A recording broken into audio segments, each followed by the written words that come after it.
যতক্ষণ পর্যন্ত আদালত থেকে এর সমাধান না আসবে ততক্ষণ আমাদের এখানে কোনো কিছু করার থাকে না। এটা বাস্তবতা, এই বাস্তবতা তাদের মানতে হবে, আর যদি না মানে কিছু করার নাই। আদালতে সমাধান না হওয়া পর্যন্ত কিছু করার নেই, কোটা প্রসঙ্গে বললেন প্রধানমন্ত্রী।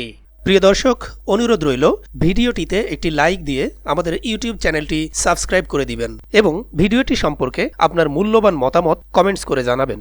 আদালত সমাধান না দেওয়া পর্যন্ত কোটা পদ্ধতির বিষয়ে সরকার কোনো পদক্ষেপ নিতে পারবে না বলে জানিয়েছেন প্রধানমন্ত্রী শেখ হাসিনা। তিনি বলেন, উচ্চ আদালত বা আদালত যখন রায় দেয় তখন নির্বাহী কর্তৃপক্ষের কিছুই করার থাকে না, বিষয়টির সমাধান আদালতেই করতে হবে। 14 জুলাই রোববার সাম্প্রতিক চীন সফর নিয়ে গণভবনে আয়োজিত এক সংবাদ সম্মেলনে তিনি একথা বলেন।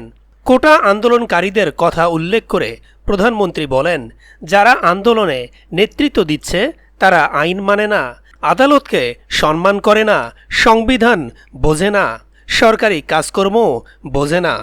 তিনি আরও বলেন, হ্যাঁ তারা মেধাবী, কিন্তু এসব বিষয়েও তাদের ধারণা থাকতে হবে। শেখ হাসিনা বলেন, আদালত আন্দোলনকারীদের আইনি পদ্ধতিতে তাদের যুক্তি উপস্থাপনের সুযোগ করে দিয়েছে, কিন্তু তারা রাজপথে বিক্ষোভের মাধ্যমে বিষয়টি সমাধান করতে পছন্দ করছে বলে মনে হচ্ছে। তিনি আরও বলেন, যেহেতু বিষয়টি আদালত পর্যন্ত গড়িয়েছে এবং আদালত রায় দিয়েছেন, তাই এই মুহূর্তে রায়ের বিরুদ্ধে দাঁড়ানোর কোনো অধিকার আমার নেই এবং সংবিধানও আমাকে তা করার অনুমতি দেয় না। প্রধানমন্ত্রী বলেন, আদালতে এর সুরাহা না হওয়া পর্যন্ত আমাদের কিছুই করার নেই, এটাই বাস্তবতা। এই বাস্তবতা তাদের মেনে নিতে হবে, অন্যথায় আমাদের কিছুই করার নেই এবং তারাও আন্দোলন চালিয়ে যাবে কোনো ফল ছাড়াই। বিক্ষোভের নামে ধ্বংসাত্মক কর্মকাণ্ড সহ্য করা হবে না বলেও হুঁশিয়ারি দেন প্রধানমন্ত্রী। তিনি বলেন, ধ্বংসাত্মক কর্মকাণ্ড সহ্য করা হবে না।